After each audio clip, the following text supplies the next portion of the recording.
Hello, and welcome to Japanese craft beer reviews. Some breweries tend to put out a lot of beers, a lot of different styles, varieties, and they kind of flood the market and sort of see, like throwing things at the wall, seeing what will stick and seeing what's popular, what's not. And other breweries tend to stay with their core lineup and not make a lot of changes over the years. An example of the first kind would be in Japan, Isekadoya, and over the last several years they have put out so many different beers, mainly varieties of IPAs, but almost every time you go to the store you see a different one.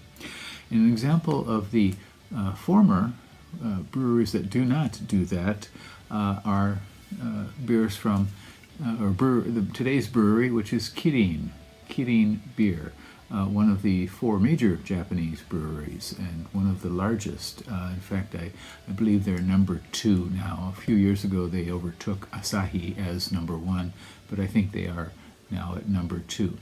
Kirin does not put out a lot of beers. They tend to stay with their Kirin Lager and some of their premium series, the Meister series and that sort of thing. And they,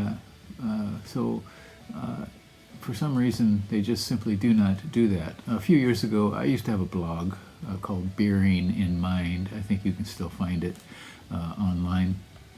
And even here on my channel, I have tracked the new releases by the 4 major Japanese breweries, Asahi, Kirin, Sapporo, and Suntory, each year.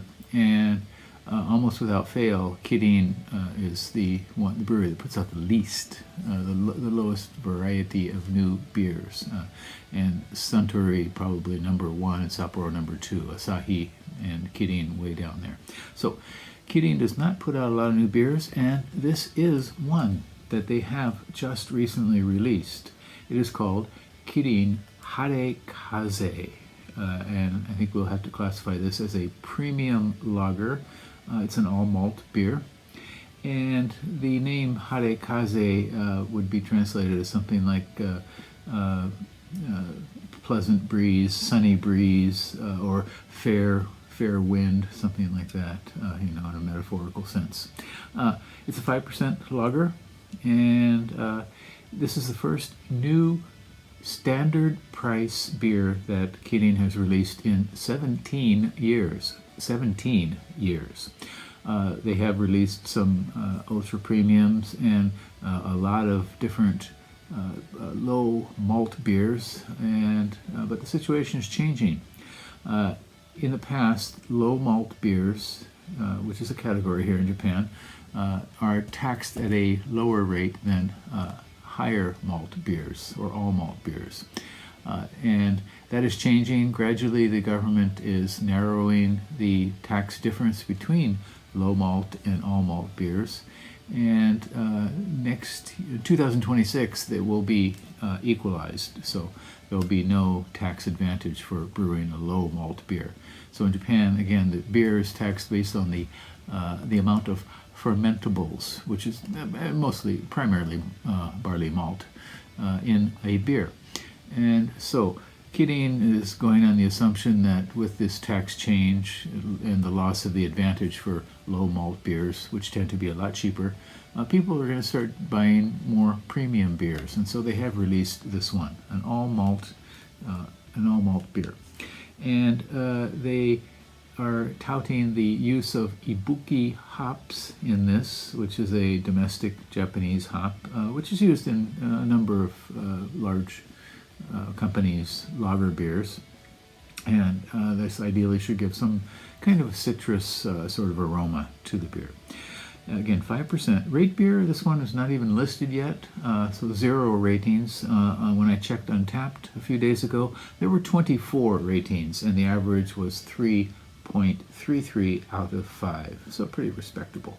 It was released on the 2nd of April 2024. I actually got it a few days before that. Things do tend to come out a little bit before their official release date, but April 2nd. And it cost me 185 yen plus 18 yen tax, a total of 203 yen. In dollar terms, it would be $1.34, and in euro terms, 1.25 euros. Okay, so shall we give this a go? Kirin's first standard price, not low price or ultra premium beer, in 17 years. Harekaze. And today was a sunny day. We say hare, sunny day, and windy as well where I live. Okay, so it is completely crystal clear. You can see right through it. I don't know if you want to see what's on the other side of this glass, but here it is. And you can see the carbonation streaming up.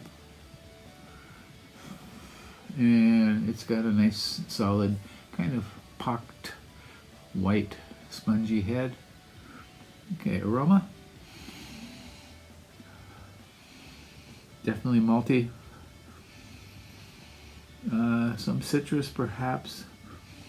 Perhaps a very light sort of citrus, floral citrus sort of note. But the primary note is malt. It does tend to, it smells like Kirin lager to me.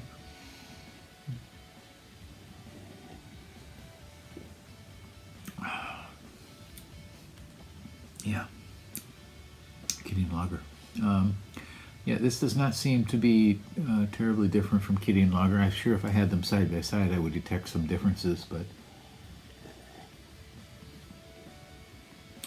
it's a solidly malty beer. Gently hopped, as most Japanese lagers tend to be. And the hops blend very well. Citrus.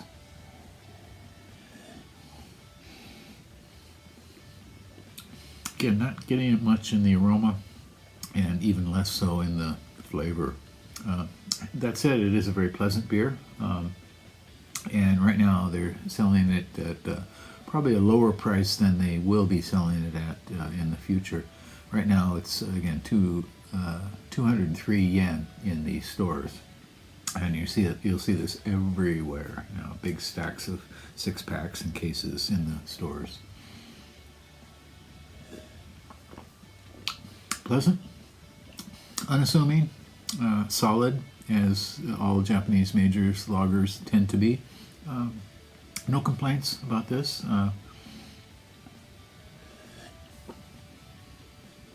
So I could have wished they might have used a little bit more hops. It a little bit metallic in the end there, just a touch. But overall, really, this is a reasonable beer. Very nice job by Kirin. Here, it's not going to knock your socks off. Certainly, my socks are still on. Again, this is called Kirin Harekaze, and it is a premium lager from Kirin. Again, their first standard-priced beer in 17 years. Well, we'll see. I hope they don't wait 17 more years before they release something new or something as good as this in the future. So that is it for today. I hope you're doing well. Please do subscribe to the channel. And I do have a playlist of Kirin beers. You can go check that out if you like.